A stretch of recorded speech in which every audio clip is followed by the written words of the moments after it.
Alipio, muchas gracias por esta invitación a hablar aquí con los compañeros. Pues veo que están aquí presentes. Yo los que veo, ¿no? Los que veo, porque a veces tengo limitaciones aquí para ver a todos los que están presentes.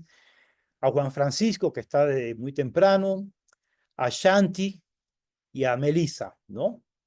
Sí, Melissa, que creo que es nuestra, es colombiana, si no me equivoco, creo que también estuvo en una, en acceso a la justicia, ¿no? Sí, Bueno, sí, señor.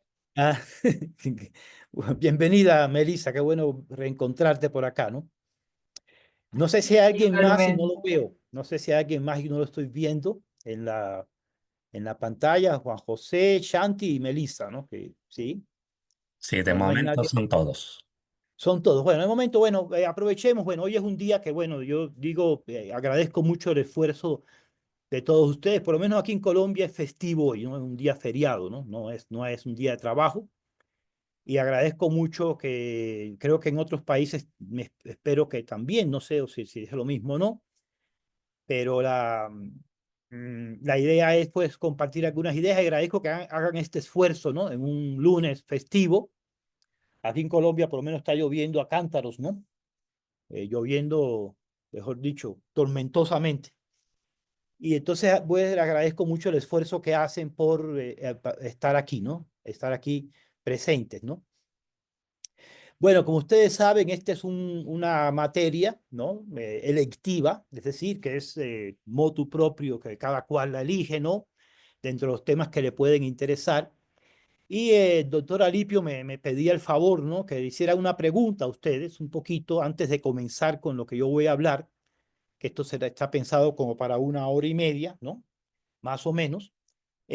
Alipio me pedía el favor de que les preguntara, ¿no? Si ¿cuál era la idea que ustedes tenían de este par de temas, ¿no? Bueno, es un tema, pero está reunido son dos temas reunidos en un mismo tema, ¿no?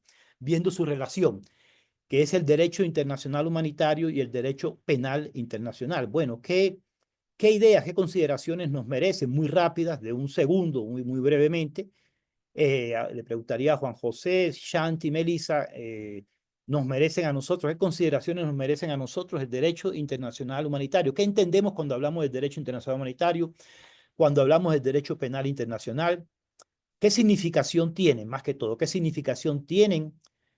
Tanto, yo diría, en términos generales, bueno, son derecho internacional, ambas están dentro del marco del derecho internacional, en el ámbito internacional, pero también qué importancia tienen para nuestros países, para nuestras realidades, ¿no? Yo no sé muy bien, yo les pediría esas dos preguntas, ¿qué conocemos del derecho internacional humanitario, del derecho penal internacional y su relevancia de cara especialmente a nuestras realidades, ¿no? A nuestras realidades que vivimos día a día, ¿no? En nuestros países, en nuestra región, y si queremos ir más lejos, pues de cara al mundo, de cara a la órbita internacional, ¿no? Cualquiera ahí, muy rápidamente. Esto es como una lluviecita de ideas para ver, de alguna manera, partir de ahí, ¿no? Partir inductivamente, ¿no? Por favor, les escucho. Sí, ahí levantó la mano Melissa. Adelante, Melissa. Listo, sí, señor. Pues desde mi disciplina, las relaciones internacionales, ya he tratado con estos temas, no diría que ampliamente, pero en varias ocasiones.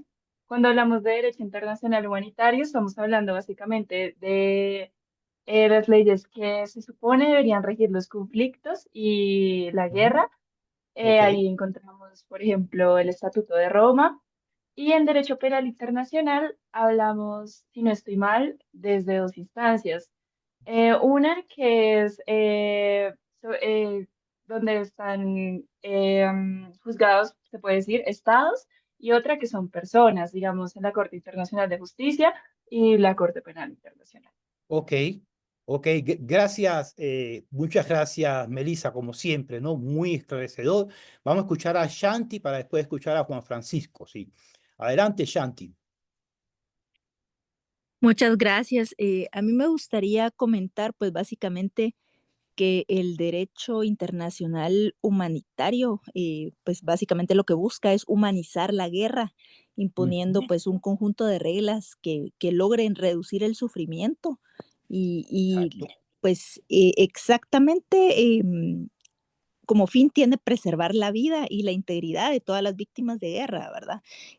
Pues Ajá. básicamente todo esto está en el Convenio de Ginebra y en varios protocolos internacionales. Y aparte, pues el derecho penal internacional, pues lo que busca es ocuparse de identificar y de tipificar, también de sancionar todos los crímenes que son más graves, que afectan a toda la comunidad internacional en conjunto, como lo sería los crímenes de guerra, los crímenes de lesa humanidad, el Excelente. genocidio, ¿verdad? Pues y todo esto pues está contemplado en el Estatuto de Roma. Y, Eh, pues, también me gustaría, comentar que en mi país, pues, en Guatemala, pues, sí. básicamente el grado de implementación del derecho internacional humanitario y del derecho penal internacional es parcial, ¿verdad? Es, Ajá. predominantemente formal, porque sí hemos ratificado, pues, los convenios de Ginebra, también el Estatuto de Roma, pero que la aplicación práctica y las normas internas todavía siguen siendo bastante limitadas, a pesar de que tenemos pues una comisión creada para esta aplicación del derecho internacional humanitario y también pues ciertas políticas en el Ministerio de Defensa, pero en realidad tenemos una brecha jurídica importante a nivel nacional en los que pues no tenemos la capacidad, ¿verdad? Y hay muchas deficiencias en temas de capacitación, de control y pues de sanciones efectivas ante todas estas violaciones cometidas durante, por ejemplo, el conflicto interno armado en Guatemala o también de las fuerzas de seguridad, ¿verdad? Que pues sobrepasan sus funciones y pues hay muchísimos vacíos y retos que tiene pues esta ausencia de legislaciones en nuestro país, ¿verdad? Que es bastante limitada. Tenemos una cooperación interinstitucional a nivel internacional, pero pues definitivamente todavía nos falta mucho como país para poder lograr estar acorde a todo lo que deberíamos de tener, ¿verdad? Eso sería. Exactamente, exactamente. Shanti, una preguntita nada más, fue muy interesante lo que comentas, al igual que lo que dijo antes Melissa, nos mete muy de lleno en el tema, ¿no?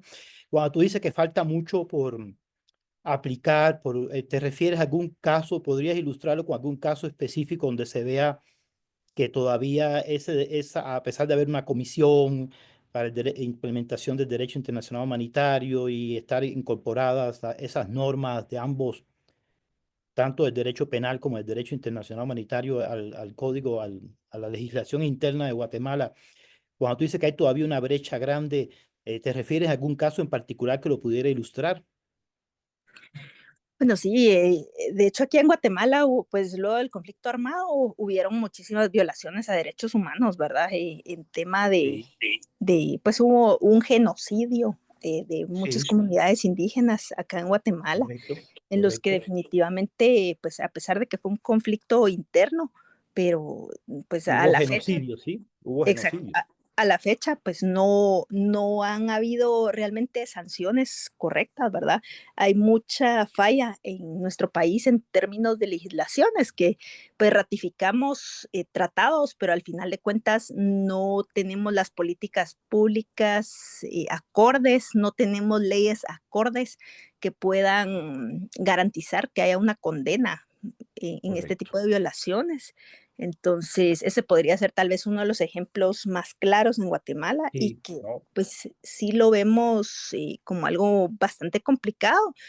Y sí, pues Guatemala ha tenido muchas sanciones a nivel internacional en la Corte Penal Internacional, ¿verdad? Por este tipo de violaciones y que definitivamente van a seguir pasando mientras Guatemala no endurezca sus penas, no tengamos legislaciones reales, ¿verdad? Que puedan aplicarse y también pues definitivamente que tenemos un grave problema de delincuencia, de sí, violaciones a los derechos humanos en todo sentido, ¿verdad? Entonces, pues definitivamente sí nos hace falta mucho como país creo que hemos fallado muchísimo, no sé si se han enterado, pero por ejemplo, ahorita hubieron se fugaron 20 reos de una prisión y ahí coludida gente de gobierno o el mismo ministro de gobernación y este tipo de cosas en Guatemala. Entonces estamos fallando mucho como país para poder garantizar que los ciudadanos estén seguros, estén bien, ¿verdad? La gente no se Exactamente, siente segura en su exactamente. propio país. Shanti, te agradezco enormemente esas consideraciones. Efectivamente, ese es el tema. Yo creo que eso es lo que nos invita a nosotros precisamente a seguir de alguna manera explorando estos temas, ¿no? No dejarlos guardados en un cajón, sino seguir abriéndolo, ¿no? Precisamente con el ánimo de llenar esas brechas que tú acabas de mencionar que son graves, ¿no? Muchas gracias, Shanti. Escuchemos a Juan Francisco, que había levantado la mano, sí, antes, sí.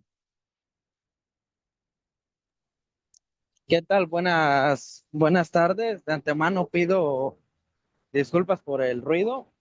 Fíjese que como voy Tranquilo. manejando camino a mi casa, entonces, No, se oye muy bien, se eh, te escucha muy bien, Juan José Francisco, muy bien, excelente se te escucha. gracias. Sí. Sí, a mí me gustaría tal vez englobar ambas en una sola respuesta. Yo diría, históricamente, yo creo que surge desde todas las violaciones a los derechos humanos que han surgido. El caso más famoso, ¿no? La Segunda Guerra Mundial. Correcto. Surge la necesidad de crear lo que es la Declaración Universal de los Derechos Humanos. Pero yo, por ejemplo, escucho derecho penal internacional y creo que yo personalmente soy muy concreto al relacionarlo, por lo menos aquí en América, con la Corte Interamericana de los Derechos Humanos. Eh, yo personalmente, ¿en qué casos? Por ejemplo, sabemos que internamente hay muchos países, principalmente Latinoamérica, y hablo en mi caso México, por ejemplo, Ajá. donde he Sí. sabido que desde los años 60, 70, 80 existen violaciones a los derechos humanos, muchas veces por las mismas autoridades y demás. Entonces, considero que ahí surge la necesidad de que exista una corte externa a lo que es completamente el derecho mexicano y que ya no nada más tenga que crearse la justicia por la víctima, sino en estos casos sancionar al Estado mexicano por todas estas violaciones que suceden. Muy bien dicho, Juan José. Sí, muy bien, excelente. Vamos a aclarar algunas cosas. Te agradezco muchísimo esa intervención también, al igual que a Melissa una vez más y a Shanti. Vamos a aclarar Eh, algunas cositas están, que, sí, perdón. están también con nosotros Ah, bueno, sí. Rodolfo Robles y María Díaz. Ah, perfecto. Rodolfo y María, ¿no?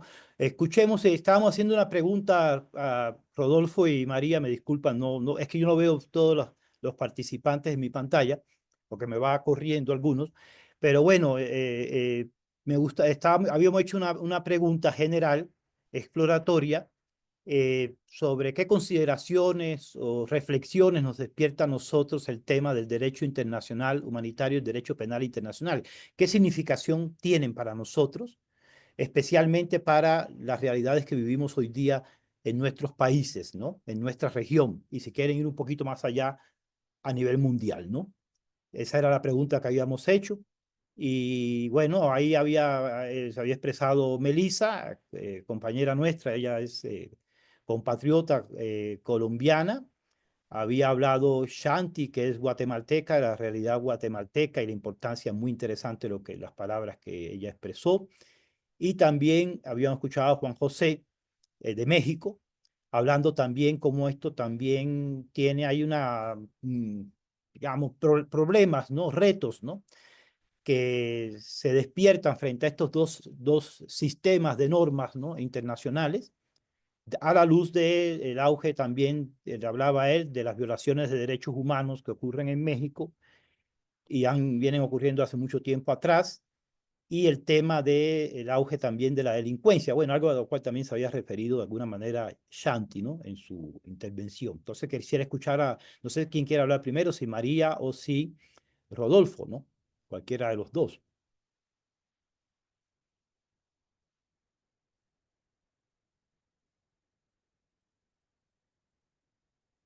Rodolfo, sí. Hola, profesor, ¿cómo están todos? ¿Cómo estás, ¿Bien? Rodolfo? Bueno reencontrarte por acá. Sí, sí. Bueno, la verdad que no tengo mucho que... Bueno, estaba escuchando a los compañeros, estaban de alguna otra forma indicando, bueno, no sé, internacionalmente el derecho humanitario lo que busca es, bueno, de alguna u otra forma resarcir el daño ocasionado por la masacre a nivel mundial que ocurre normalmente producto de los conflictos internacionales que existen a nivel mundial, ¿no? O sea, nos busca de alguna otra forma levantar eh, principios básicos, éticos, en cuanto a cómo tratar a las personas que son víctimas. Finalmente hay que considerar que en una guerra todos son víctimas, no hay ganadores, más que desde Ajá. el punto de vista ideológico, ¿no? Como país o como esta ficción de soberanía. Muchas Ujú. veces, en virtud de eso, se coartan muchos derechos de civiles que obviamente están violentados y en virtud de aquello se genera esta figura. Como decían los compañeros, en Segunda Guerra Mundial, hay ejemplos varios a lo largo de la historia. Y ahora mismo Ujú. estamos viendo situaciones a lo largo del mundo que nos están Totalmente. acariciando, donde hay intervencionismo del Estado, muchas veces estos poderes que, que los únicos perjudicados finalmente es el común y corriente, nosotros, las personas que Correcto. vivimos el cotidiano, ¿no? Entonces, Exactamente. en virtud de eso se genera este derecho internacional. Si bien yo voy a ser un poco más crítico, no sé si fueron críticos los compañeros, pero creo que a veces quedamos en la formalidad, como decía alguien. Efectivamente, creo que el derecho internacional y el derecho humanitario no es lo suficientemente fuerte. Creo que es un aparataje que, si bien establece normas a nivel internacional, Ujú. las sanciones que reciben los estados por parte de la aplicación o haber vulnerado el derecho humanitario internacional no son lo suficientemente categóricas, ¿no? Muchas veces son Ajá. económicas, bloqueos, que de alguna otra forma no inciden derechamente, creo yo, en evitar guerras, po, que finalmente lo que busca, que no hayan civiles dañados, ¿no? O aquello. Eso es como mi opinión de Muy, profesor. muy, muy bien. No, Rodolfo, se te agradece muchísimo, como siempre, ¿no? Muy interesante lo que dices. No sé si María, María estaba ahí también, me dijo Alipio, ¿no? No, no la veo ahí, pero... Sí, ¿me Ah, escuchan? Buenas tardes. buenas, María, ¿cómo estás? Sí. No enciendo mi cámara, disculpe, porque me costó entrar a la clase por el internet y tal vez se me va, entonces. Tranquila, no, no, nos eh, pasa a todos, a mí también me ha pasado mucho, sí. No te preocupes. bueno, eh, ambos, el derecho internacional humanitario y el penal internacional, se relacionan, por así decirlo. El internacional humanitario es, busca como combatir los efectos de un conflicto para que no Ujú. sean tan graves. Ok. Y el penal internacional ya busca juzgar lo que se realizó durante todo el conflicto, Ajá. porque sinceramente en los sistemas de justicia nacionales a veces dejan mucho que desear y Claro. no es como que se solucione y se juzgue adecuadamente a las personas. Se necesita de ya un Una órgano instancia, ¿eh? internacional, exacto, Ujú. para que, pues para solucionarlo y juzgar adecuadamente, ¿verdad? Lastimosamente aquí en Guatemala sí deja mucho que desear todo esto del sistema de justicia y de incluso aprehensiones o así lo más sencillo de un proceso. Entonces sí considero que en estos casos sí se necesitan órganos ya más sólidos que juzguen a las personas adecuadamente. Solamente, Excelente. mira. Muchas gracias, María. Muchas gracias. Sí. Bueno, ya Shanti nos había comentado también un poco, por eso no indagué más, porque Shanti ya había compartido un poco sobre la problemática específica de cara a esta pregunta, ¿no? En el caso de Guatemala, ¿no? Rodolfo me recuerda de dónde es, de qué país, Rodolfo, perdóname. De Chile. Ah, de Chile. Bienvenido, Rodolfo. Como hace un par de meses que no nos veíamos, ¿no? Ya lo había Sí. olvidado. Chile también, otra realidad también muy interesante, ¿no? Gracias. Bueno, yo habiendo escuchado esto, yo creo que voy al tema un poquito. La idea mía es introducir un poco de tema, bueno, y algunas cosas que ustedes dijeron, aclararlas, ¿no? Ustedes verán que voy a volver. Yo les agradezco enormemente realmente esta introducción a la introducción, ¿no? Valiéndonos un poco de esta redundancia, ¿no? Esta introducción de ustedes a la introducción es muy valiosa porque nos pone a nosotros, a todos en tesitura de ver cuál es la problemática, qué va a abordar este módulo. Bueno, yo creo que ya cuando ustedes lo inscriben, ¿no? Y lo eligen, ¿no? Es una electiva, pues eso ya de antemano muestra un compromiso interesantísimo, ¿no? Con el tema, ¿no? Porque pude haber elegido otras, hay como 4 electivas, ¿no? Pues elegí esta, ¿no? Y esta es porque hay una preocupación latente y por eso es que también queríamos escucharlos, porque también esa elección, escuchar por qué la elección, ¿no? No que se quede la elección ahí ya, bueno, sí, le gusta este tema, pero... Y entonces yo veo que la elección que ustedes han hecho es en virtud de que sí tienen unas preocupaciones profundas y tienen también, que es muy interesante, muy importante, un conocimiento de esto, ¿no? Sí, tienen un conocimiento, pero lo que acaban de decir hay un conocimiento de estas problemáticas, de lo que incluso se va a tratar en el módulo, por eso espero que sea muy atractivo y que ojalá cumpla sus propósitos esta materia, ¿no?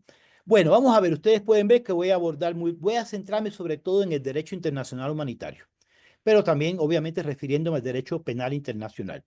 Yo creo que se está compartiendo bien la pantalla, voy a pasar aquí la página, ¿no? Y yo quería partir de aquí, de lo más general, ¿no? Ustedes lo dijeron de alguna manera, yo creo que, bueno, cuando Melissa intervino, ¿sí?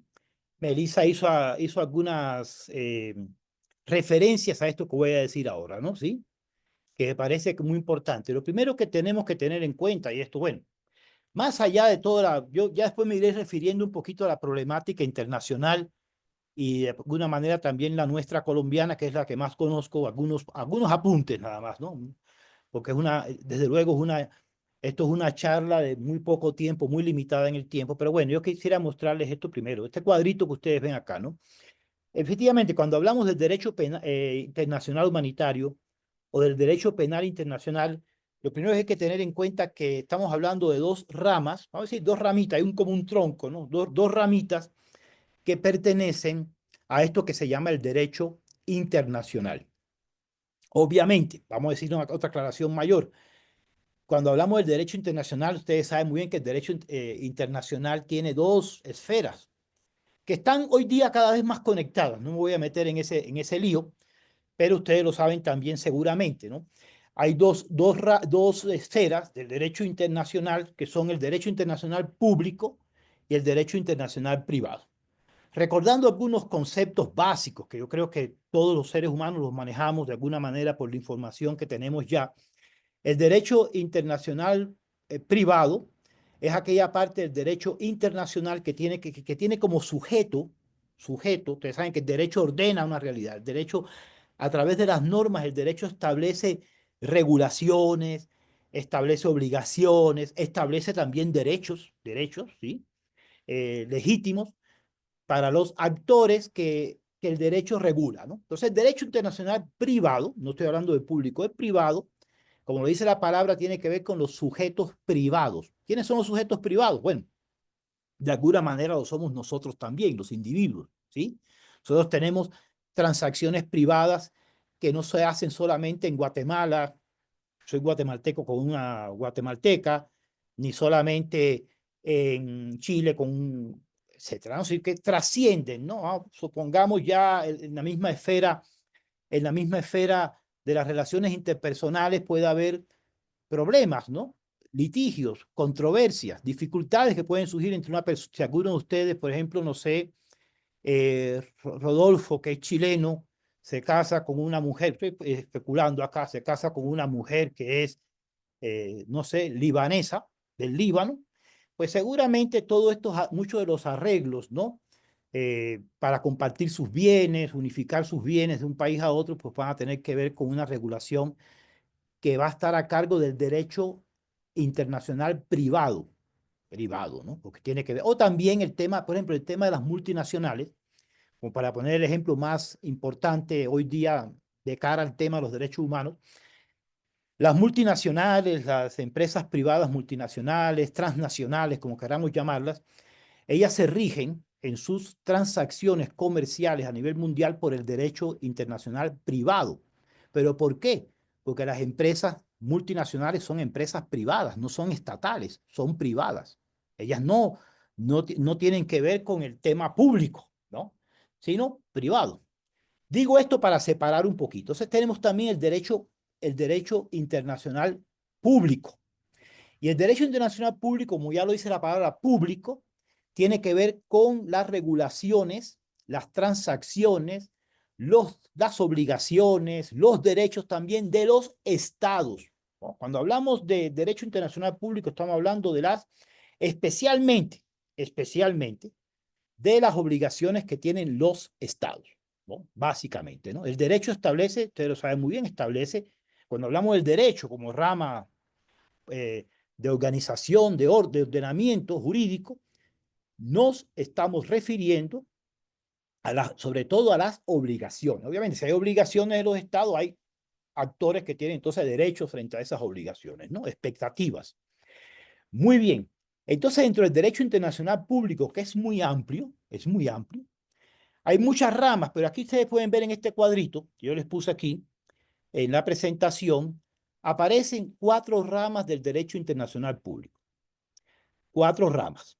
Es decir, 4 aspectos del derecho internacional público, todas pertenecen al derecho internacional público, pero cada una de ellas es diferente, pero que tienen algo en común. Estas 4 ramas que ustedes ven acá tienen algo en común. Y lo que tienen en común es su preocupación o el atender al ser humano, proteger al ser humano, para decirlo, es la protección del ser humano. Entonces tenemos 4 ramas del derecho internacional público que tienen que ver especialmente con la protección del ser humano.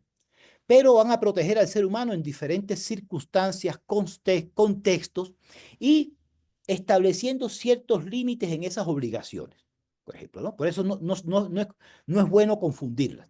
Melissa dijo algo de eso, ¿no? Habló algo de eso al comienzo en su intervención, por eso la menciono. Ustedes ven acá que hay 4 ramas. Una es el derecho internacional de los derechos humanos. La otra es, fíjense que no es la misma, el derecho internacional de los refugiados. Esa parte es una rama distinta al derecho internacional de los derechos humanos. Tenemos luego el derecho internacional humanitario, por eso lo señalé aquí con el marcador, el derecho internacional humanitario que vamos a estudiar, que tiene que ver, como bien han dicho ustedes en todas sus intervenciones, con la regulación, la protección del ser humano, pero en un contexto distinto. ¿Qué es? ¿Cuál contexto? Ustedes 5 lo han dicho. Ya, no lo voy a repetir nada más para fortalecer la idea. ¿Qué es? El derecho internacional humanitario tiene que ver con la protección del ser humano, pero en un contexto especial, un contexto muy especial, que son los conflictos armados. No cualquier tipo de conflicto, correcto, ¿no? Si ahora hay un conflicto en la cárcel X, ¿no? Es esto que nos comentaba, creo que fue, ahora se me olvidó, creo que no sé si fue Rodolfo, Shanti, bueno, ya se me olvidó, Juan José, que hubo una fuga de reos, ¿no? Creo que fue Shanti, ¿no? Se escaparon unos reos de las cárceles, entonces obviamente hay un problema de seguridad pública, hay un problema de atención de la fuerza pública, probablemente tienen que desplegar de pronto policías o más policías, hay un temor de seguridad, pero vean que este no es un tema del derecho internacional humanitario, hay un conflicto, pero no es un conflicto armado, ¿no? Para hacerme explicar, ¿no? Vamos a hablar de eso un poco, no es un conflicto armado. Es un conflicto de otra naturaleza, ¿no? No es un conflicto que uno pueda solucionar sacando al ejército nacional de Guatemala a combatirlo, ¿no? Sí, al ejército de Guatemala. No, eso no. Si lo hacen, están excediendo sus funciones. Ven, me explico acá, ¿no? Porque estamos hablando del derecho internacional humanitario que tiene que ver con la protección del ser humano, ¿no? Pero en un contexto especial, que son los conflictos armados. Vamos a explicar eso un poco ahora más, ¿no? Y tenemos esta rama que es el derecho penal internacional. Y el derecho penal internacional, vean que estas 2 ramitas que aparecen acá, voy a señalarlo un poquito, voy a ponerlo aquí en rojito, esta rama se sobreentiende que se entiende que, fíjense, de las 4 ramas que acabamos de mencionar aquí, el derecho internacional humanitario es la más antigua. ¿Sí? Es la primera, quiero decir con esto, la primera en aparecer. ¿Sí? Ya les explico un poquito. Y esta, vean, este es el contraste interesante. Esta es la más nueva. Esta es la más nueva. Es decir, el derecho penal internacional, vamos a decir ya qué es. El derecho penal internacional es una rama del derecho internacional público, ¿sí? Que aparece precisamente para fortalecer la protección de los derechos humanos. Si ustedes miran atentamente, vamos a ver, el derecho penal internacional, lo van a ver en el módulo, en la materia, es aquella nueva rama donde hace algo nuevo, que es procesar, investigar, perseguir los crímenes más graves, que se consideran crímenes internacionales. Bueno, cuando digo los más graves, quiere decir que son aquellos crímenes que traspasan un umbral. Sobre todo traspasan el umbral de ser crímenes que puedan ser atendidos única y exclusivamente a esfera nacional, sino que merecen una atención también internacional porque no pueden, y aquí viene la segunda palabra clave, no pueden quedar impunes, no pueden ser impunes, no puede haber impunidad frente a ellos. ¿Cuáles son esos 4 crímenes que atiende el derecho penal internacional? Crímenes de guerra, vean, que están también aquí, hacen parte del derecho internacional humanitario, ¿sí? Pero aquí vamos a ver que se fortalece, ¿no? Vamos, aquí se va, en el derecho penal internacional, la particularidad que tiene es que por ser un derecho penal, no juzga estados, ¿sí? No condena estados. Ustedes hablaron algo de eso en sus intervenciones, sino condena individuos.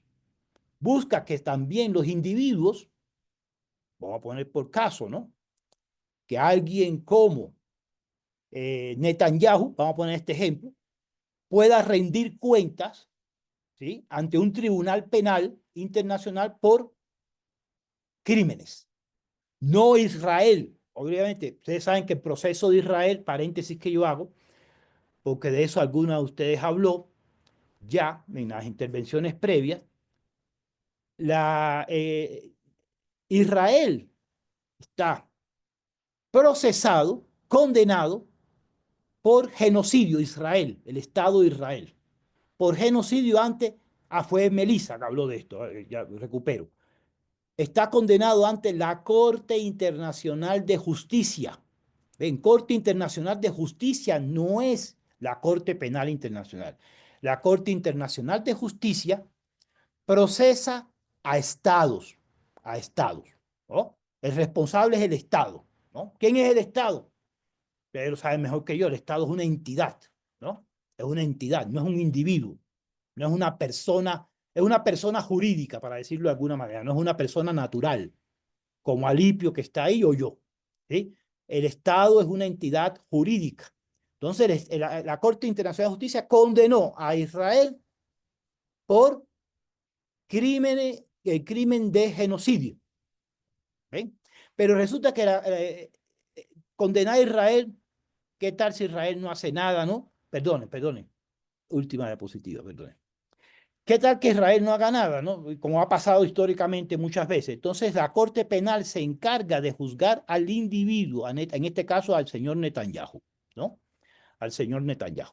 Hay una condena, hay un proceso abierto por el crimen de genocidio contra Netanyahu, no contra Israel, contra Netanyahu como individuo. Ven la diferencia entre una y otra. Ahora bien, yo decía que esta es la más antigua, ya hablaremos un poquito de esto, la más antigua. Esta surgió en la costumbre. El origen del derecho internacional humanitario es la costumbre internacional. Cuando usted dice la costumbre, quiere decir que son reglas que se van creando a partir de una práctica, ¿no? De algo que va pasando en la práctica histórica. Entonces ahí van surgiendo las reglas de juego, van surgiendo las normas que son derivadas de la que llamamos la costumbre internacional.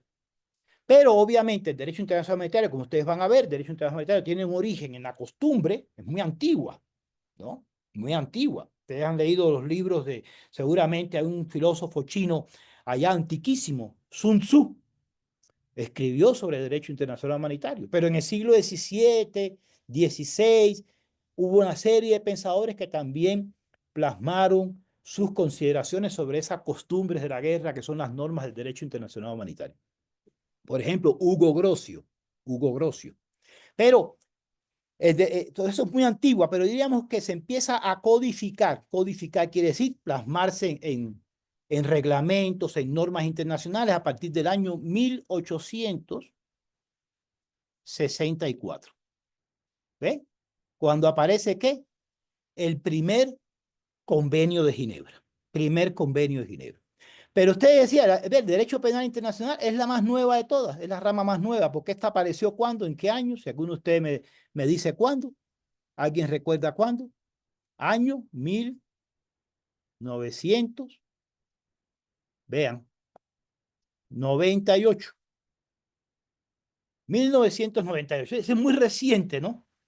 Tiene 27 años, ¿no?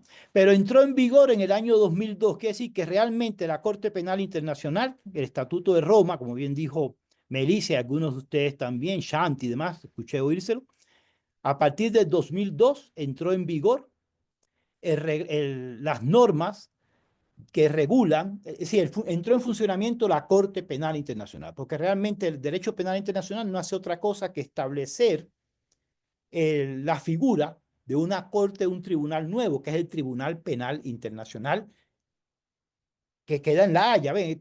La Corte Internacional de Justicia queda en La Haya, juzga solamente Estado. La Corte Penal Internacional también queda en La Haya, tiene su sede en La Haya, pero juzga individuos, no Estados. Ahora bien, ¿cuál es la diferencia? ¿Ven? Aquí tenemos esta rama que es el Derecho Internacional de los Derechos Humanos, que ustedes la han estudiado a plenitud. Llevan varios meses estudiándola, ¿no? El Derecho Internacional de los Derechos Humanos es muy útil, pero tiene un problema. Cojea de una patica. El Derecho Internacional de los Derechos Humanos no juzga individuos.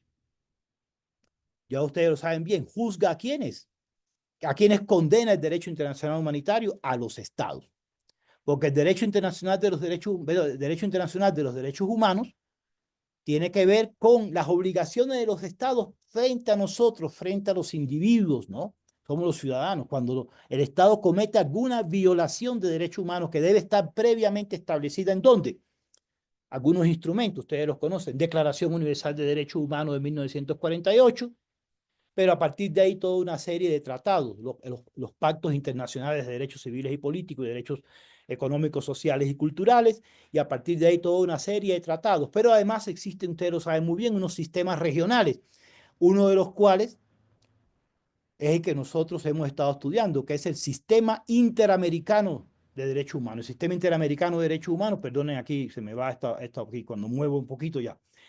El Derecho Internacional de los Derechos Humanos tiene un sistema universal de protección de derechos humanos con asiento en la ONU y unos sistemas regionales de protección de derechos humanos que son el sistema interamericano, el sistema europeo y el sistema africano. De los tres de los cuales solamente hemos estudiado uno, que es el derecho interamericano, el sistema interamericano de protección de los derechos humanos. Y tenemos también esta otra rama que dice, bueno, esto nos queda una intriga, el derecho internacional de los refugiados. Esta es una rama aparte. Obviamente están muy relacionados todos. Yo haría esta línea aquí, ¿no? Esta línea aquí que atraviesa a todos, ¿no? Que lo atraviesa a todos, ¿no? ¿Ven? Hay una línea transversal. Están relacionados, pero son distintos. Y el derecho internacional de los refugiados aparece ¿en qué año? En el año 1950. 1950. ¿Con qué instrumento? Un instrumento que es la Convención Internacional sobre el Estatuto de los Refugiados. En todos estos derechos, yo agradezco mucho las intervenciones de ustedes al comienzo acá, les agradezco personalmente, ¿no? Se me olvida un poco quién dijo qué, porque yo lo traté todo de procesar al unísono, fueron respuestas muy valiosas. Si ustedes miran atentamente, hay muchos problemas en todas estas ramas. Hay problemas aquí, ¿sí? Ya ustedes hablaron, se refirieron a algunos de ellos, hablando de esto, se refirieron a algunos de ellos. Hay unos problemas enormes acá, porque hoy día el derecho internacional de los refugiados es un derecho que se ha quedado estrechito para tratar la gran problemática que atraviesan hoy día muchas personas que se ven forzadas a migrar pero que no se los considera refugiados. Pero un migrante, para que lo tengamos bien claro. Si alguien, todos los migrantes irregulares, ¿sí? Se les llama irregulares porque no están legalizados, no están admitidos, que llegan a las fronteras de Estados Unidos con la esperanza de ir a Estados Unidos para buscar una vida mejor y huyen de 1000 problemas, problemas de seguridad, problemas de vivienda, problemas económicos, problemas ambientales inclusive, no son considerados refugiados. Son considerados sencillamente migrantes. Y como son migrantes, no hay ninguna obligación de que se los tenga que acoger. Entonces, por eso ustedes ven que la política de Estados Unidos es como un péndulo, ¿no? Que se mueve, pero se mueve de más rechazo a los migrantes a menor rechazo y de menor rechazo a mayor rechazo. Es lo que estamos viendo permanentemente. Entonces, digamos que esto hay que tenerlo en cuenta. Pero también hay retos aquí, derecho internacional humanitario. Válgame Dios, unos retos enormes. Unos retos enormes. ¿Qué retos hay aquí? Ya ustedes han mencionado algunos de ellos, pero sobre todo porque estamos en presencia de lo que algunos llaman también nuevas guerras. Nuevas guerras. Antes las guerras solamente ocurrían, voy a poner sencillamente un problemita, entre ejércitos regulares, por lo general. Pero ya después cuando aparecieron los conflictos armados internos, como el que nos mencionó Shanti, que ocurrió en Guatemala, ¿sí? Y que de alguna manera no solamente era Guatemala, era también El Salvador, era también Honduras, y se expandió enormemente. Hubo una serie de conflictos en Centroamérica, pero también a la vuelta de la esquina empezó el conflicto colombiano, conflictos internos. Y estos conflictos internos pues plantearon desafíos enormes al derecho internacional humanitario. ¿Cómo regular los conflictos armados internos? Cuando se enfrenta un ejército regular nacional, no quiero decir, con decir nacional no quiere decir que sea bueno o malo, ¿no?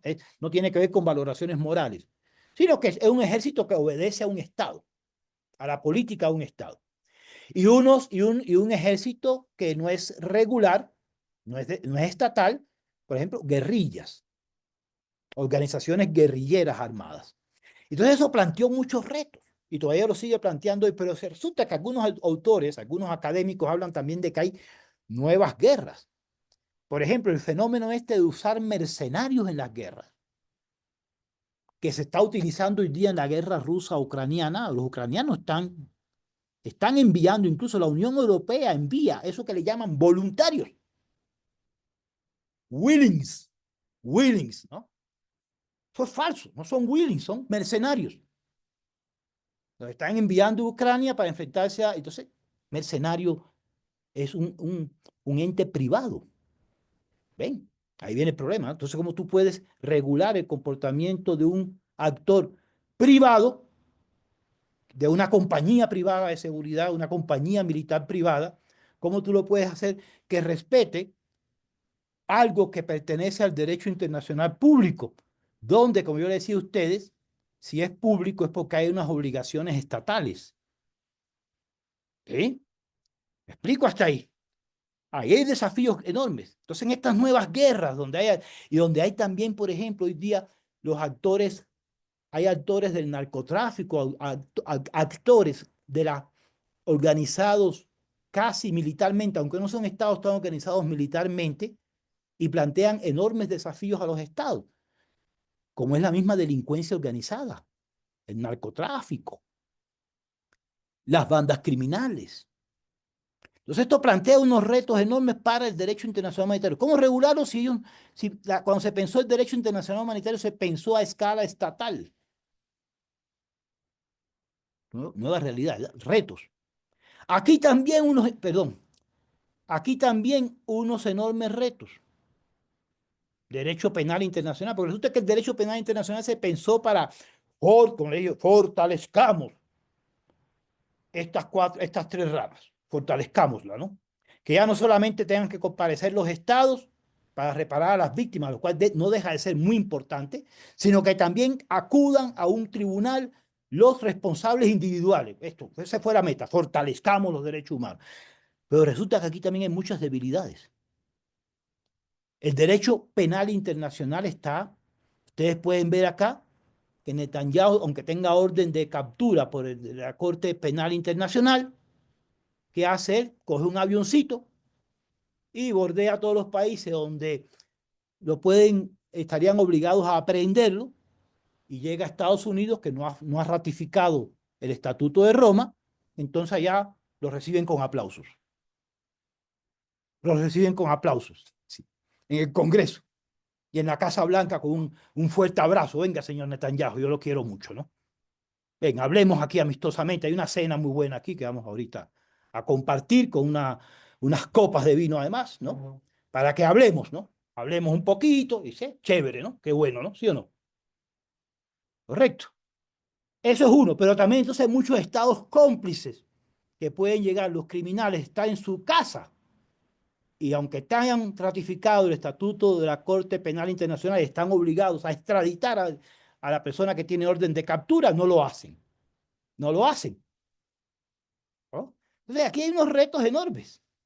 Y aunque esto se pensó para juzgar a todos los actores que habían cometido cualquiera de los 4 crímenes que son competencia del Tribunal Penal Internacional, que son genocidio, primero genocidio, vamos a ponerlo con una G, están también el crimen de agresión, ¿sí?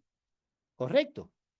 Están los crímenes contra la humanidad o crímenes de lesa humanidad, vamos a ponerle CH, crímenes contra la humanidad, y están también los crímenes muy graves también, los crímenes de guerra, que tienen que ver con los crímenes que se cometen en los contextos de conflictos armados. Desafíos, retos en todas partes. Entonces, yo les agradezco mucho y yo siento que hay muy buenas ideas en ustedes, porque efectivamente elegir esta materia es acercarse a estos grandes retos, a estos grandes desafíos. Estos son unos desafíos enormes, pero cuando se pensó en la comunidad internacional, el sistema internacional, la sociedad de naciones, sociedad de estados, sociedad internacional representada en Naciones Unidas, se pensó que habíamos llegado más o menos, no al paraíso, pero sí estábamos en las puertas de un mundo más justo. No obstante, lo que está poniendo hoy ante nuestros ojos,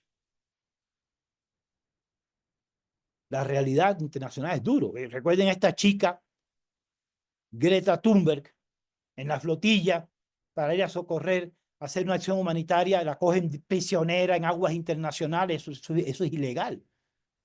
Los torturan porque no sabemos lo que pasó ahí, pero ya que una persona la detengan ilegalmente y no la dejen comunicarse durante varios días, ya aun cuando no le hayan hecho otra cosa, ¿sí? Ahí hay tortura. Ahí hay tortura. Ahí hay abuso.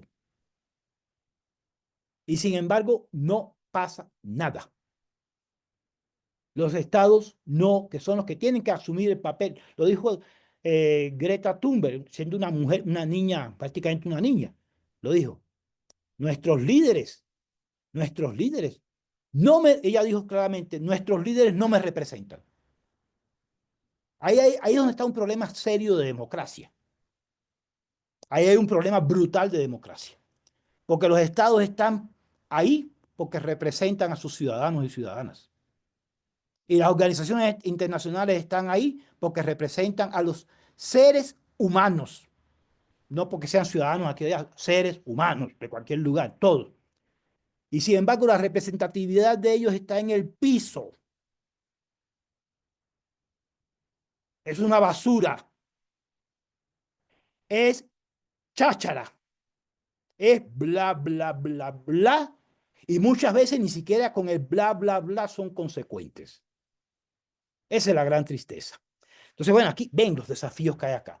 Vamos entonces ya apartándonos un poco de este contexto que ustedes han sabido ilustrar mejor que yo hace unos minutos sobre esta realidad internacional. Vamos adentrando un poco. Yo sé que quisiera, esto es una clase que podría durar horas y horas, pero yo entiendo que hoy es un día que no es para eso, pero estaré siempre atento a todas las inquietudes que ustedes tengan a lo largo del diplomado. Aquí vamos para acá, ¿no?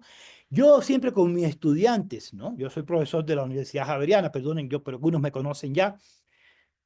Dicto estas materias, ¿no? Yo siempre les hago esta pregunta para empezar a hablar del tema, ¿no? ¿No? Yo les pregunto, bueno, ¿qué son las guerras para ustedes, no?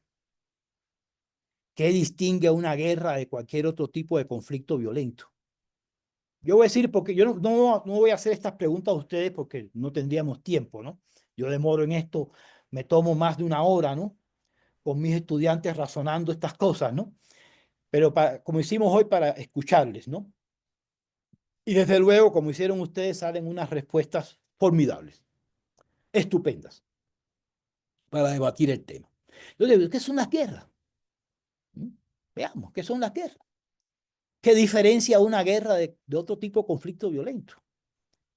Y claro, esta pregunta es importante, voy a decir por qué es importante esta pregunta, porque muchas veces nuestros estados, yo creo que en todos lugares se ha oído decir, yo creo que se ha oído decir en México, se ha oído decir en Chile, se ha oído decir en Guatemala y desde luego se oye decir también aquí en Colombia. Muchas veces cuando encontramos una gente manifestándose en la calle, protestando contra una medida que les parece injusta por parte del Estado, muchas veces los gobiernos, para poder reprimir la manifestación, ¿qué dicen? Aquí tenemos una guerra contra los delincuentes vándalos que están acabando con la ciudad.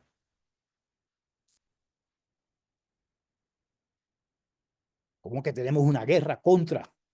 Es una manifestación pacífica. Que haya actos de violencia, pues para eso está la policía, para tomar cuentas cuando hay actos de violencia, pero es una manifestación pacífica. No es una guerra. Que haya violencia no quiere decir, no toda violencia es sinónimo de guerra. Toda guerra es violenta, ¿sí? En el sentido estricto de la palabra, pero no toda violencia la podemos catalogar de guerra. Hay términos muy complicados. Yo sé, tanto en Colombia pasó, y sé que yo sé, por lo que yo tengo entendido, también en México hubo un uso excesivo de esa frase, que era una guerra contra el narcotráfico. Podemos considerar que el narcotraficante es un actor que hace parte de un ejército y que ese ejército tiene unos fines políticos. O es sencillamente una organización armada, sí, tienen armas, tienen a veces armas más sofisticadas que las que tiene el Estado, pero podríamos darle tratamiento a la delincuencia organizada, así sea de alto nivel, como es el narcotráfico, podríamos darle tratamiento de guerra, de conflicto armado. Pero esta pregunta nos lleva a nosotros, nos abre un escenario de complejidades e incluso de falsos discursos que entran en la sociedad a jugar como realidades científicamente verificadas, llamémoslo así. Esto es una pregunta. La otra pregunta que a veces me hago con los estudiantes, bueno, ¿qué tipos de guerras conocemos? Y esto me sirve mucho para explorar cosas, ¿no? Para explorar cómo muchas veces utilizamos, calificamos de guerra fenómenos que no son guerras, que no son verdaderamente conflictos armados. Bueno, yo sencillamente la estoy enumerando para que ustedes la tengan en cuenta, porque yo creo que esto nos va a permitir a nosotros adentrarnos más en las cosas que nos dicen, en las lecturas y demás que trae la materia. Ven, aquí tengo una pregunta, que estas tres más o menos están relacionadas, ¿no? Ven, yo siempre digo, bueno, las guerras siempre han existido, más o menos, ¿no? Yo creo que la humanidad ha conocido muy poco, las épocas de paz a nivel mundial son más la excepción que la regla. Las guerras son una realidad. No histórica en el pasado, sino presente hoy día. Ustedes mismos lo dijeron, ¿no? Pero la pregunta es, bueno, sabemos que todas las guerras todos los conflictos armados tienden a escalar. Empiezan aquí y terminan allá arriba después, ¿no? Y la gran pregunta que yo hago a los estudiantes es, bueno, ¿es posible contener esas guerras, evitar que escalen, mantenerlas en unos límites? O más aún, ¿es posible humanizarlas? Y pongo humanizar aquí entre comillas, Obviamente esto genera un debate muy grande porque casi todo el mundo es profe, ¿no? Pero guerra y humanización son dos conceptos antinómicos. Hablar de humanización de la guerra es como incurrir en una contradicción en los términos. Y tienen razón. Pero resulta que ven, cuando el derecho internacional humanitario nos habla a nosotros de humanización de la guerra, no quiere decir hacer buenas las guerras. No quiere decir que las guerras van a transcurrir y que los combatientes van a coger y van a decir, no, antes de dispararte yo prefiero darte un abrazo. No, eso no ocurre. Eso sería verdadera humanización. No, no se está refiriendo a eso. Cuando se habla de humanización de las guerras en el derecho internacional humanitario, la palabra humanización se toma en un sentido muy restrictivo y muy realista. Es decir, se sabe que las guerras son destrucción, pero que la palabra humanización aquí viene a querer decir limitar la guerra, establecer unos límites humanitarios, atendiendo a cuál criterio, al criterio de la necesidad militar. Uno, necesidad militar. ¿Qué es lo que es necesario hacer desde el punto de vista militar para lograr mi propósito militar? Uno. Y dos, hay un límite siempre en la guerra, que es la humanidad del otro, la otra. ¿A quienes en una guerra hay que poner por fuera de la guerra? Porque, en primer lugar, no me proporcionan ninguna ventaja militar asesinarlos. Uno. Y dos, excede el sentido mismo de la guerra, el destruir lo poco de humano que pueda quedar en un humano. ¿Qué quiero decir con eso? Si una persona está herida, no hay que irlo a rematar. Si una persona es hecha prisionera por un bando, no hay que torturarlo. Ya está fuera del combate. Sí, hay un límite a la acción militar también que tiene como elemento de criterio la humanidad de la víctima, de la persona aprehendida, de la persona herida, de la persona enferma, etcétera, etcétera. Y desde luego, el que no participa, población civil. Entonces, esto es, ustedes pueden ver que aquí la palabra humanizar quiere decir también, es una pregunta trampa, quiere decir limitar de alguna manera, ¿no? Pero esto propicia un debate. Y desde luego, después vamos a otra pregunta, que es las razones de por qué es posible o podría no ser posible humanizar las guerras, pero ya por qué no solamente es posible, sino por qué es necesario. No voy a referirme a esta porque este es un debate muy amplio, pero ¿por qué es necesario? Vamos a dar una sola razón. Es que cuando las guerras se deshumanizan a niveles donde ya no es posible encontrar un norte humano, pues ya la guerra deja de ser guerra para convertirse en violencia pura. Pero además, toda guerra que escala a niveles de salvajismo, brutalidad excesivos, se convierte en un punto de no retorno. Es decir, no, todo sentido de la guerra es llegar a una situación de paz. Así sea, venciendo al enemigo mediante una negociación para lograr mi propósito militar. Pero una vez que la guerra puede escalar a unos niveles donde sea imposible devolverse a una situación en la que se salga de la guerra, sea posible salir de la guerra. Vean, es paradójico, ¿no? Toda guerra busca, es un medio para conseguir unos fines, pero una vez conseguidos esos fines, volver a la situación de paz con los fines logrados. Así sean los peores. Pero la guerra puede llegar a unos niveles donde no haya un punto de retorno, donde lo único que haya sea destrucción, hasta del mismo que la emprendió. Paradójicamente, hasta del mismo que la emprendió, hasta del mismo que presuntamente, entre comillas, ganó. No hay ganancia, nadie gana. Todos pierden. Pero pierden lo más valioso, pierden su humanidad. ¿Me explico hasta acá? Son preguntas, ven, para que las dejemos ahí como entre, si alguien tiene alguna pregunta adicional, alguna inquietud, adelante, ¿no? Vamos a proseguir si quieren, para que veamos, porque aquí el tiempo se me va rápido, que este es un tema amplio, ¿no? Muy amplio. Vamos para aquí, mira, aquí tenemos una figura. Quiero mostrarles esto porque aquí tenemos una figura bien interesante, ¿no? Este es un tipo Perdonen que yo hablo así, pero quiero hablar con confianza. Somos poquitas personas, quiero hablar como si fuéramos amigos, ¿no? Y de hecho somos algunos amigos ya de hace rato porque nos conocemos de las materias anteriores. Aquí tenemos un señor, ese señor que ustedes ven aquí. Este señor es Alberico, como ven aquí abajo, la A es de Alberico, Alberico Gentili.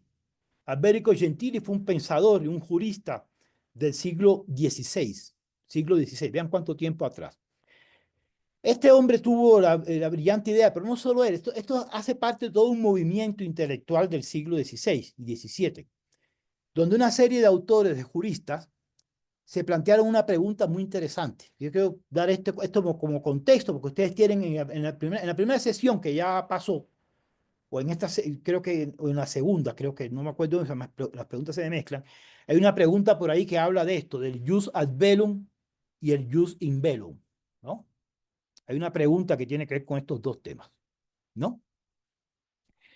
Este señor Alberico Gentile, pero no solamente él, hay otros nombres. Está Francisco de Vitoria, español. Está el filósofo también Francisco Suárez, español. Está Hugo Grocio, holandés, neerlandés, Países Bajos.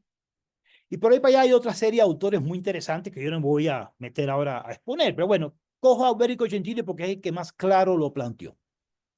Alberico Gentili tiene un libro en el que él dijo, mire, la guerra tiene tres momentos. Un momento que él catalogó de jus ad bellum. Bueno, ¿cuál era el esfuerzo que estaba detrás de Alberico Gentili? Quiero hacer un paréntesis acá.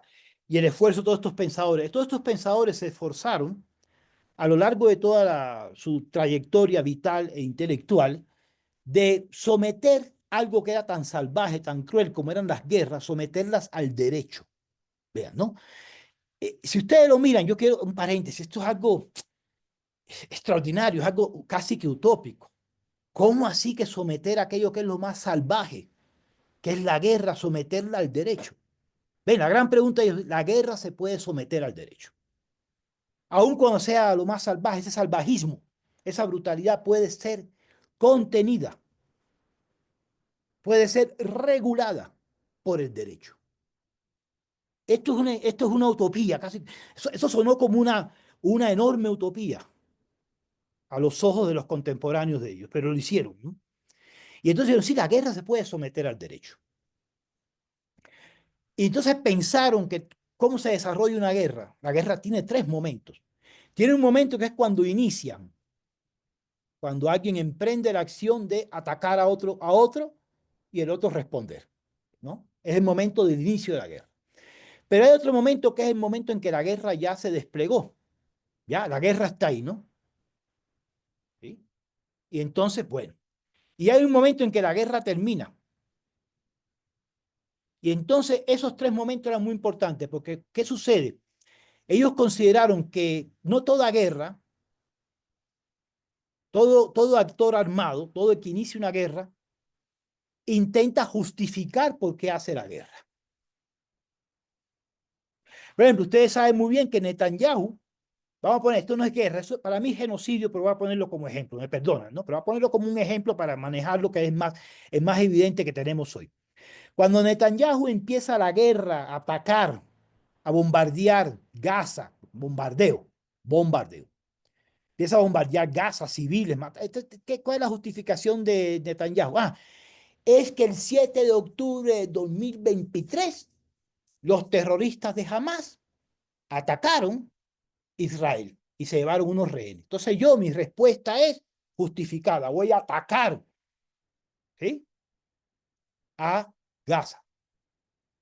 Correcto, ¿no? Ven, buscó una justificación. Entonces lo que examinaron, perdón, anterior.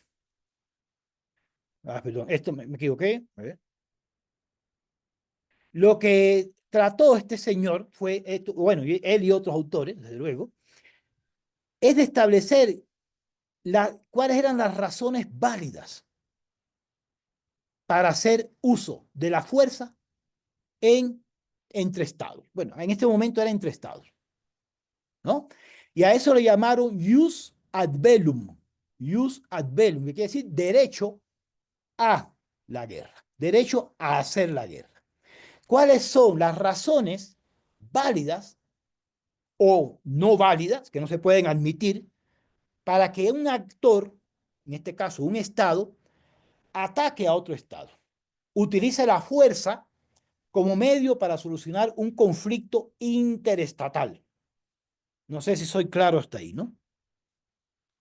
Hoy día, este jus ad bellum, en las relaciones internacionales, bueno, Melissa es internacionalista, pero sé que la mayoría de ustedes, muchos de ustedes son juristas. Bueno, yo creo que tenemos un lenguaje común. Hoy día, ustedes lo saben muy bien, en la Carta de Naciones Unidas, explícitamente, no estoy hablando de una interpretación por allá retorcida, ¿no? Explícitamente, en el artículo 2 de la Carta de Naciones Unidas, dice claramente que los estados se abstendrán del uso de la fuerza para solucionar sus controversias. Es decir, está prohibida la guerra. Uso de la fuerza, ¿qué significa? Uso de los ejércitos para solucionar una situación conflictiva entre ellos. Está prohibido. Prohibido. Quiere decir, por eso algunos dicen que hoy día no hay un jus ad bellum, sino que lo que hay es un, perdón, voy a escribir aquí, yo escribo un poco feo aquí, lo que hay es un jus contra bellum, es decir, un derecho contra la guerra. Si usted mira atentamente la Carta de Naciones Unidas, la guerra no está permitida. ¿Sí? Hay unos casos excepcionales, ¿no? Pero que tendrían que pasar por la autorización expresa del único órgano que puede decir cuándo es lícito o no hacer uso de la fuerza, que se llama Consejo de Seguridad de Naciones Unidas. Pero no la hay. ¿Ven? Pero bueno, de todas maneras las guerras ocurren. Entonces, estos pensadores como Alberico Gentili, ¿qué pensaron? Dijeron, miren, ya las guerras se desatan, pero una vez que las guerras se desatan, ahí hay algo muy importante. Hay que hacer que esa guerra, independientemente que uno sea el bueno y el otro sea el malo, vamos a apartarnos. Hay un bueno y un malo, no me importa. Hay uno que es no me importa. Lo que va a importar aquí es que ambos combatientes usen legítimamente la fuerza. Es decir, que respeten unas reglas. Entonces, este jus ad bellum es el mismo derecho internacional humanitario. ¿Ven? Ahí se desarrolló teóricamente el derecho internacional humanitario. Se establecieron reglas. ¿Cuáles son las obligaciones de los combatientes una vez que la guerra se desata? Independientemente que yo sea el bueno y el justo y el otro sea el invasor malo, no. Los dos estamos obligados por igual a cumplir unas reglas. No podemos matar civiles, por ejemplo. Si cogemos un prisionero del bando contrario, no lo podemos torturar, ni lo podemos usar como escudo humano. ¿Correcto? No podemos cometer violaciones, etcétera, etcétera, ¿no? Sexuales, del tipo que sea. Ven, aquí hay unas prohibiciones que todos los combatientes están obligados a cumplir. Pero aquí no termina todo, vean que la cosa fue más allá. Nosotros esta parte aquí no la tratamos casi en el módulo, ¿no? Pero si ustedes, los que vimos acceso a la justicia, recordarán que en acceso a la justicia, en el módulo de acceso, estándares internacionales, por lo menos, ahí estaba Rodolfo y estaba, que recuerde, ¿no? Y estaba nuestra amiga, se me olvidó ahora el nombre, ¿no? Bueno, que es colombiana también, perdón. Ahí estábamos y ustedes recuerdan que ahí tratamos todo lo que era la justicia transicional. Entonces, la justicia transicional, como la que está teniendo en Colombia lugar, esa justicia transicional tiene que ver con el jus post bellum.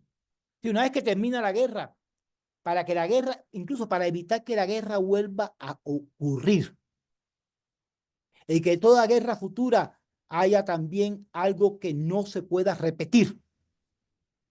Correcto. Entonces hay que hacer una justicia de posguerra. Aquí la palabra traduce posguerra, pero hoy le llamamos justicia de posconflicto, que tiene que ver con llevar a unos tribunales a los responsables de crímenes de cualquier lado, de todos los lados, ¿no?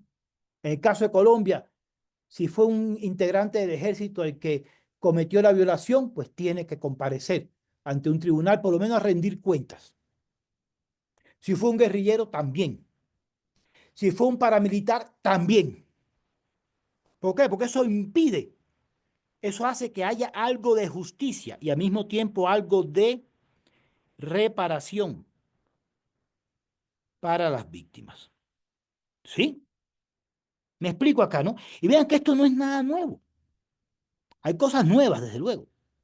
Pero esto es, si ustedes lo miran atentamente, esto existe desde el siglo XVI, ya hay un pensamiento desarrollado sobre esto, para que veamos que hay muchas cosas que estamos rezagados en la tarea. Yo creo que lo que dijo, ya me acordé, perdón, Melissa, me he olvidado el nombre, Melissa habló de un poco de estas cosas, ¿no? Es decir, de la justicia transicional, ¿no? Este es el punto, ¿no? Bueno, Shanti había hablado algo de esto también, ¿sí? En Guatemala, como en Guatemala hubo una comisión, ¿no? Una comisión.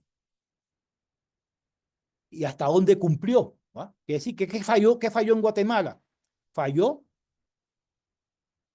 el jus post bellum, ¿no? Perdón. Pero sí. Hasta ahí queda claro, jóvenes, sí. Hasta ahí voy claro con esto aquí que voy diciendo. No sé, que para oírles un poquito la voz. No sé. Sí, señor, todo claro. Ah, gracias, Melissa. Bien, ahí vamos, ¿no? Bueno, ahí vamos para acá ahora, ¿eh? Entonces, ven, esto solamente voy a tratar aquí para que ustedes vean. Miren, yo quiero señalar algo. Es curioso. Ninguno de estos instrumentos es perfecto. Cuando digo instrumentos, que decir normas internacionales. Miren que hasta el año 1995, esto es curioso, ¿no? No se encontraba una definición explícita de lo que es un conflicto armado, ¿ven? Una guerra. Una vez se cree que está hablando de cosas que ya están decantadas, que todo. No, miren, hasta el año 1995 fue en el Tribunal Penal, que fue un tribunal penal para juzgar crímenes de guerra, después del conflicto en la ex Yugoslavia. ¿Sí? Entonces acá, en el caso Tadis, que estaban juzgando a un criminal de guerra, pues el juez, en ese caso, elaboró una definición de lo que es una guerra o lo que es un conflicto armado. ¿Por qué es importante saber esto? ¿Por qué es importante saber eso? Es importante tener en cuenta esto porque si no se tiene claro qué cosa es una guerra, qué es un conflicto armado, pues cualquier cosa lo puede ser. ¿Y cómo podemos decir que alguien es criminal de guerra si no tenemos claro qué es una guerra? Entonces aquí vean, hasta el 95, en el instrumento, incluso en los instrumentos del derecho internacional humanitario mismo, ustedes lo verán, no está claramente definido el concepto de guerra. Y menos para un conflicto como los que se dan hoy día. Entonces aquí ven, aquí dice lo siguiente, ¿ven? Perdón, este anterior. Ustedes pueden ver que aquí el tribunal dijo, existe conflicto armado, es decir, guerra, cuando se recurre a la fuerza armada. Aquí fuerza armada no quiere decir armas sencillamente, ¿no? Fuerza armada, ¿qué quiere decir? ¿Qué traduce la palabra fuerza armada? ¿Alguien me da un sinónimo para la palabra fuerza armada? Yo le diría uso de ejércitos.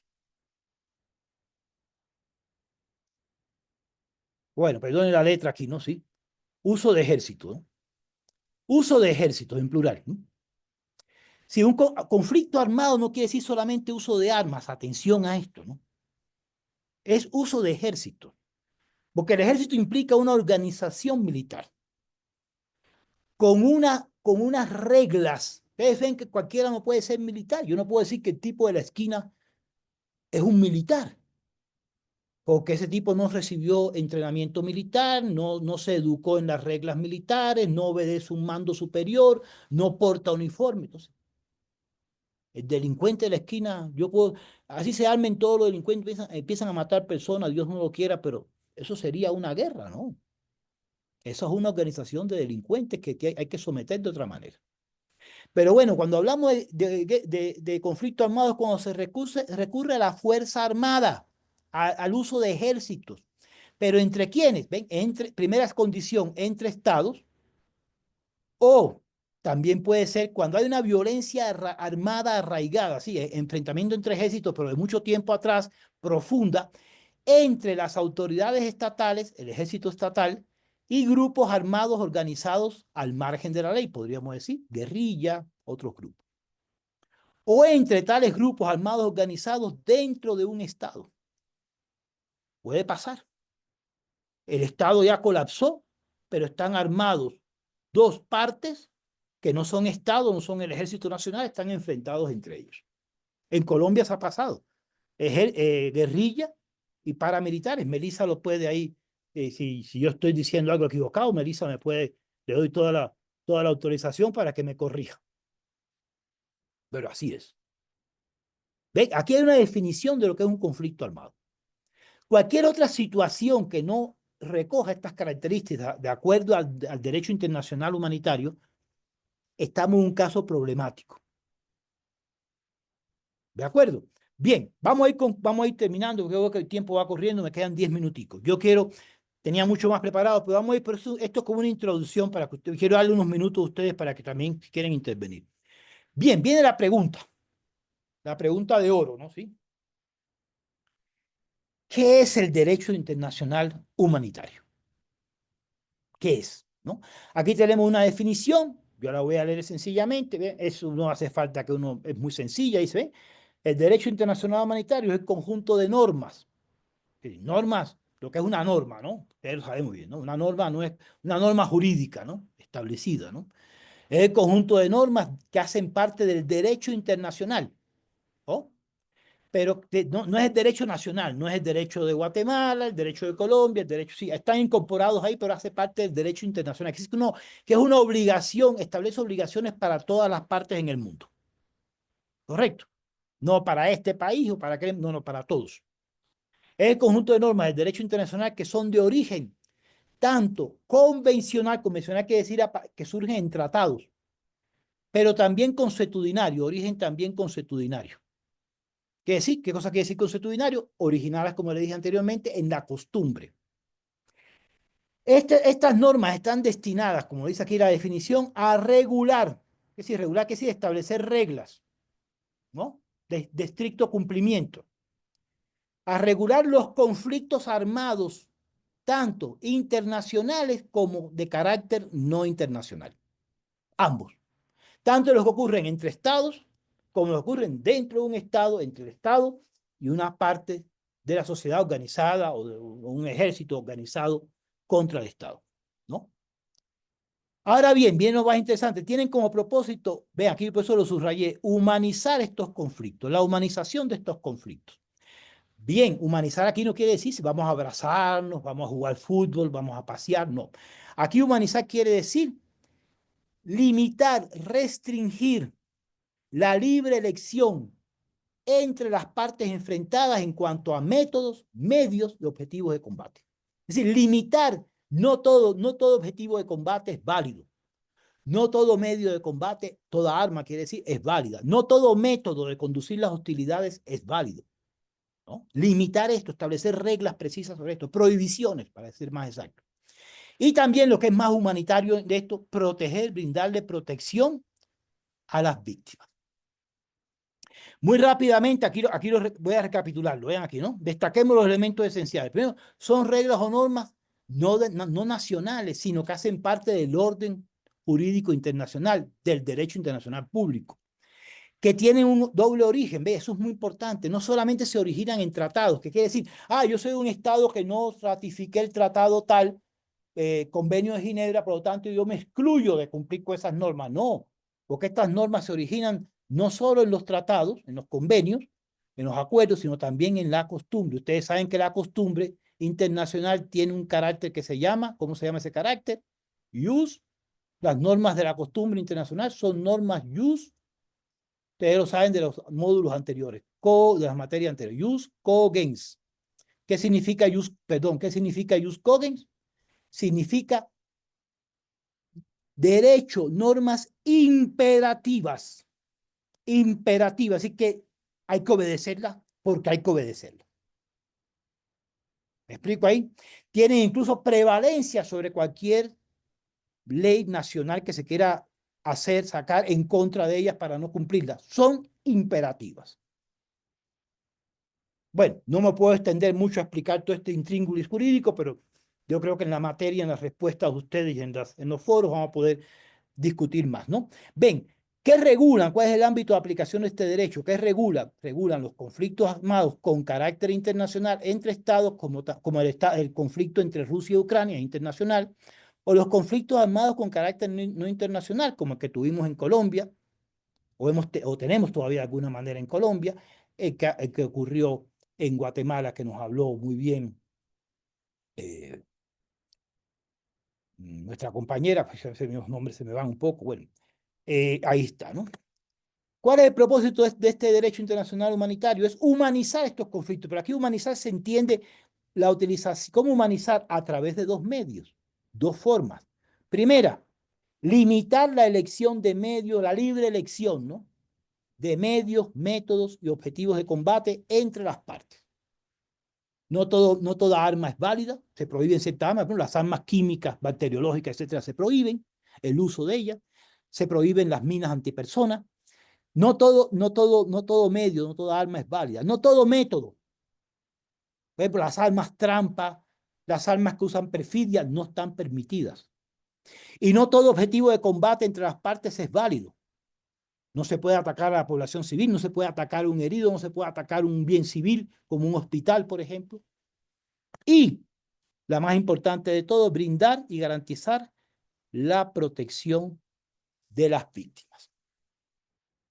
Ahora bien, como dijo nuestra compañera, yo creo que fue, o ahora se me olvida, si Alipio me ayuda, ahí no la veo ahora, la segunda persona en intervenir de Guatemala es, que los nombres como me estoy aprendiendo apenas,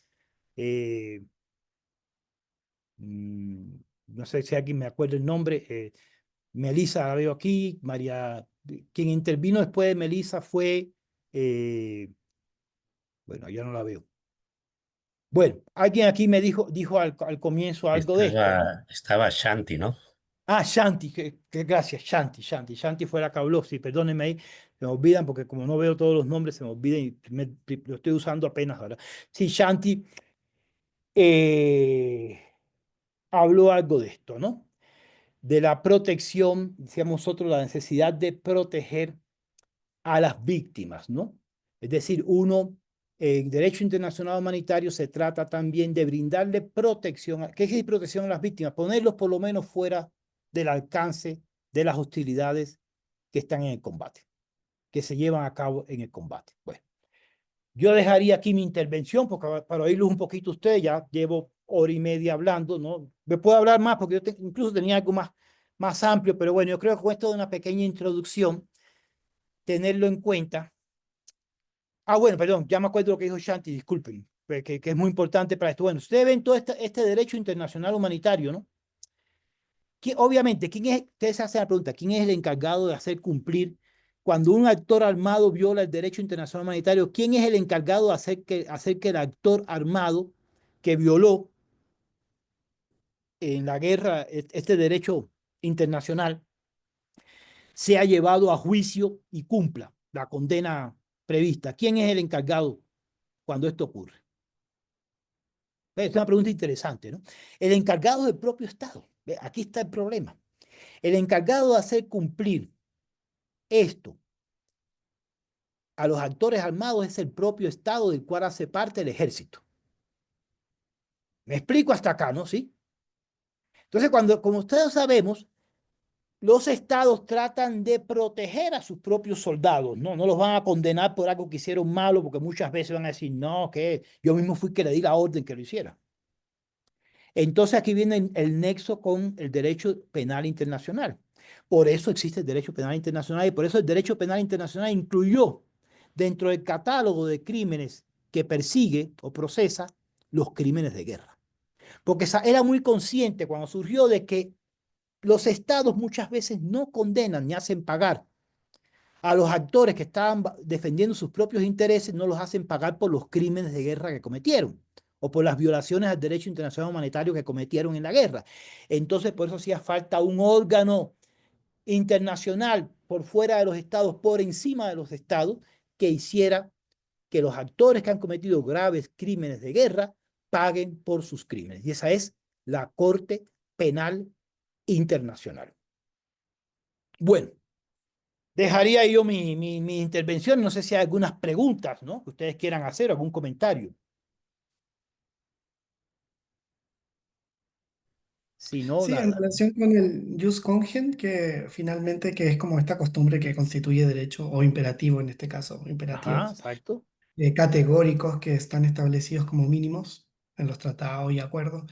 Sí, eso es lo que yo pensaba en un principio, de que muchas veces, bueno, ahora obviamente existe este derecho que busca el autor, ¿no?